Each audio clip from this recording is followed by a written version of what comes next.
Welcome to another installment of the Strategic Thinkers series of the Policy Insights Forum. I'm Paul Taillon, and today we have the pleasure of speaking with the previous contributor and guest of this series, Mr. Joe Varner. Mr. Varner is the Deputy Director of the Conference of Defense Associations. He is a past adjunct scholar at West Point's Modern War Institute and is the author of Canada's Asia-Pacific Security Dilemma.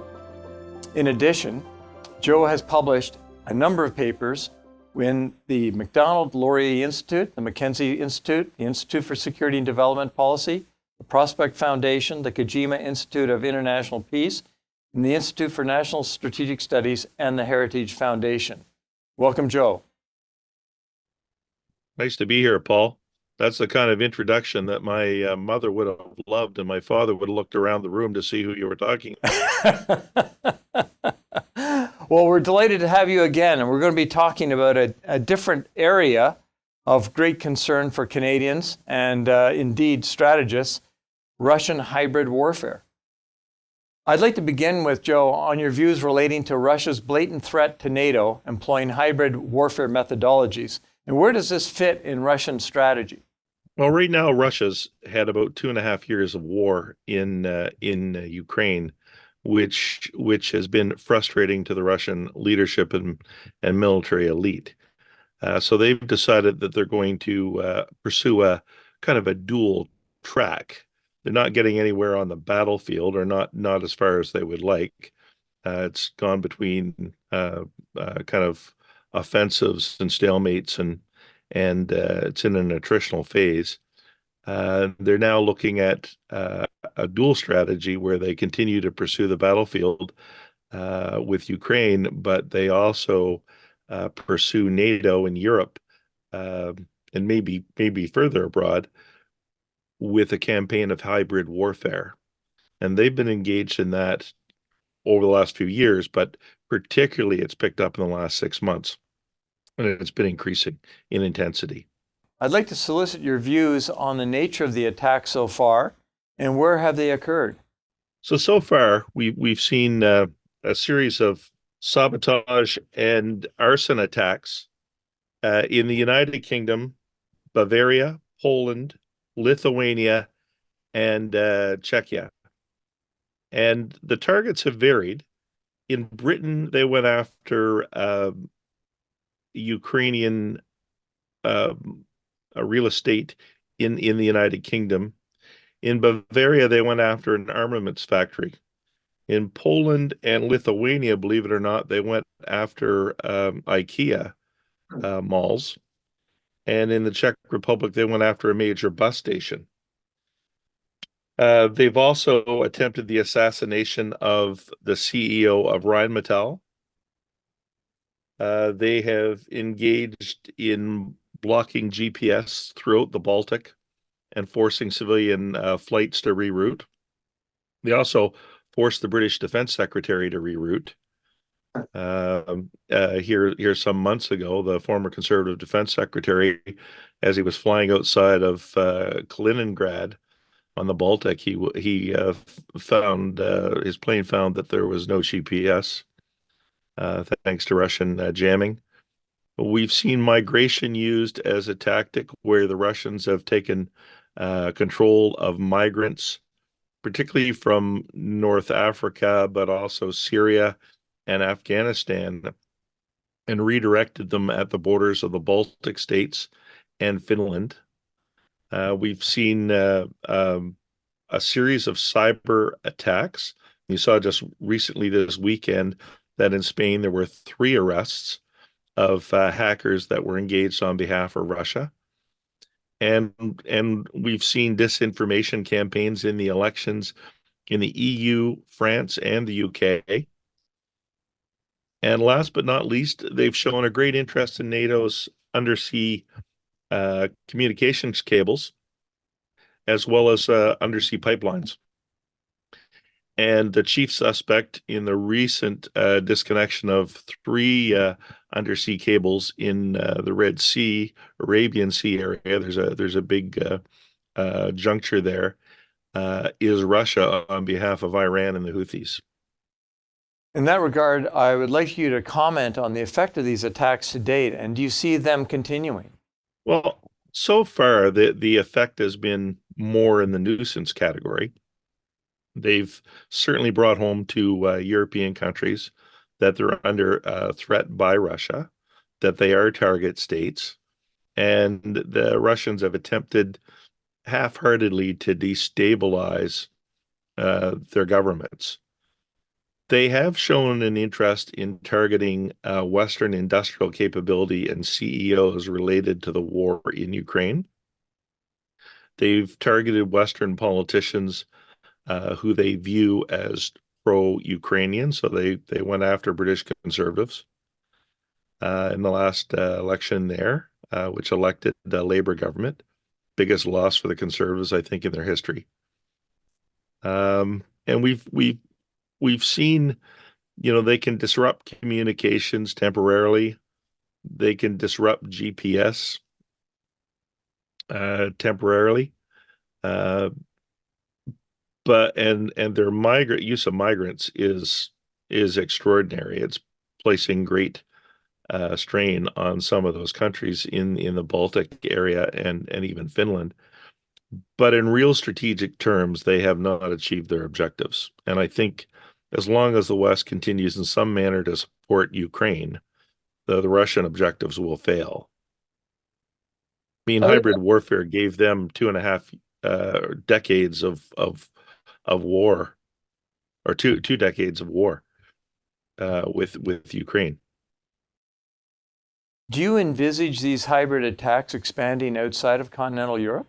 I think the possibility is there. You have Canada, which is viewed as an easy mark by Russia, China, Iran, and Canada has a minority government. We're still reeling from the foreign interference scandal here. So Canada is ripe for the picking.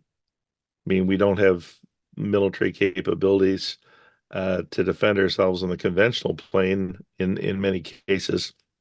We're as vulnerable, if not more vulnerable, on the hybrid plane of warfare, particularly foreign interference. And I would say that, our pipelines, our communications, a whole host of targets in this country are very vulnerable. The same, I would say, to a certain extent with the United States right now, although playing with the United States is a dangerous game.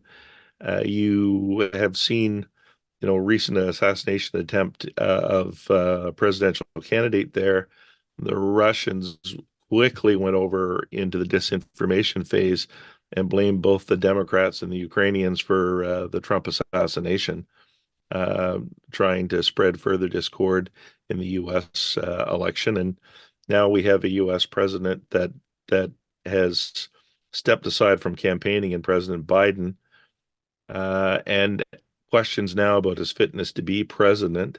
That's going to send some very interesting signals, I would submit, to Russia and China, and disharmony in the United States political system, any instability in the governing Democrats right now, or perception of instability in the presidency, gives them maybe in their mind an opening to act out. Do you imagine these types of attacks coming to Canada and indeed North America? And what does it mean to the safety of Canadians and the security of North America? Well, so far, I mean, if we look at the pattern of attacks in Europe, we've seen arson and sabotage, we've seen disinformation, we've seen cyber attacks, we've seen assassination attempts, and likely others that we don't know about that have remained quiet. And we've seen attempts to target cables and undersea infrastructure. And I would suggest that Canada is very, very vulnerable. I mean, so far, one of the big things that people worry about in this country is a cyber Pearl Harbor. Well, the Russians could deliver that. And the Russians could target our energy infrastructure. They could go after our communications infrastructure. And they certainly could go after any sort of factories or organizations in this country that they think are arming the Ukrainians. And they certainly could spread disinformation and target both, the political parties in an upcoming federal election, which is 2 years out. In your opinion, are the methodologies of hybrid warfare succeeding for Russia? I don't think that hybrid warfare has succeeded for Russia in the way that the Russians would like it to succeed. As I said, they went into Crimea in a hybrid operation, which was greatly celebrated and, really lovely, and they succeeded in taking Crimea. It also gave them a war for the last 2 decades, and one that they're, not winning because they haven't collapsed Ukraine yet, and they haven't taken all the territory, and that they have maximalist national security objectives in terms of seizing the country and destroying the country. They're not there yet, and I would say that it's a threat, but it's one of many threats. And it's a threat that they probably haven't played to the full potential yet. But even so, I'm starting to question the utility of hybrid warfare in the overall strategic context of what Russia's trying to do. They might actually destabilize a country or two. They might lessen support for Ukraine. But at the end of the day, the big issue is for NATO that while Russia is fighting the Ukrainians, they're not fighting in Poland or in the Baltic states. It's kind of crass to put it that way, but that's in effect what's going on. And this is in many ways a proxy war. NATO would never say that, but it is in many aspects of proxy war. And we know that the Russian military regenerates itself every 6 to 7 years after a major fight. They've been regenerating themselves in an ongoing war with an economy which has become a wartime economy, and they've been working very hard at that and regenerating their military. That military will become a threat to NATO if Ukraine falls, and that's something that we can't allow to happen. So that being said, in your opinion, what are the long-term strategic impact of these attacks, and do they really matter? I think what the impact will be is that they will let NATO countries know that they're targets, and NATO populations will know that they're targets, and they're going to harden the resolve of a number of NATO countries and push those NATO countries to rearm. And that's certainly what's going on in Europe. And in fact, the Russians, have in some ways pushed the Europeans to reconsider the imposition of conscription in a series of European countries because of the Russian threat. So any acts that the Russians do that target NATO countries and smaller NATO countries only push them to assess the need for further armaments and defenses and increased spending on policing and intelligence and security. And they force NATO to look at things that NATO probably wouldn't look at. They force NATO to look at the security of ports and undersea infrastructure in a way that I don't think we've looked at before. Reflecting on all the things that you've noted, that we have a proxy war, there's disinformation campaigns, there's sabotage, attempted assassination, countries have been targeted, there's the use of migrants and migration. I mean, all these are manifested under hybrid warfare. Is there a psychological aspect to this? There definitely is a psychological aspect of this. And I think Russia still, well, and it plays both ways in a sense. I think Russia embarked on the Ukraine campaign, and I think we thought the Russians were 10 feet tall. And the Russians, are 6.5 feet tall. And it's always been the same story with the Russians. And I think that the Russians would like to play this out on the psychological dimension if they can, to lessen support for Ukraine and at the same time bolster their image image at home and abroad, because they've taken hits at home and they're taking hits abroad. They're now a junior strategic ally when it comes to China. And that goes against the Russian mindset, particularly of the elites around President Putin. And so there is a direct psychological aspect of this at home and abroad, depending on the audience. And at the same time, NATO is playing a psychological game with the Russians. We're not budging. We're arming the Ukrainians, and we're showing Russian weakness and demonstrating it every chance we get. I mean, one of the great lessons of this war will be how tightly controlled information has been. That adds to that psychological plane. I mean, the Ukrainians have done a remarkable job of showing every Russian weakness, and NATO's trumpeted it. And at the same time, demonstrated shown very little of their own weakness. They've controlled information beautifully in a lot of cases. And I've seen that started to erode now a little bit after, 2.5 years of war. But it's still, I think, something to watch and to consider. And so I think the psychological dimension is going to become ever increasingly important. I mean, I think back to von Clausewitz and, the moral is to the physical as 2 is to 1. And you look at the situation, it's not Ukraine and Russia, but you look at the situation with regard to Israel. Israel's winning on the battlefield in the Gaza Strip. It's not winning on the psychological plane, and it's not winning on the information plane outside of Israel, in the West, where it depends on the West for support and military equipment.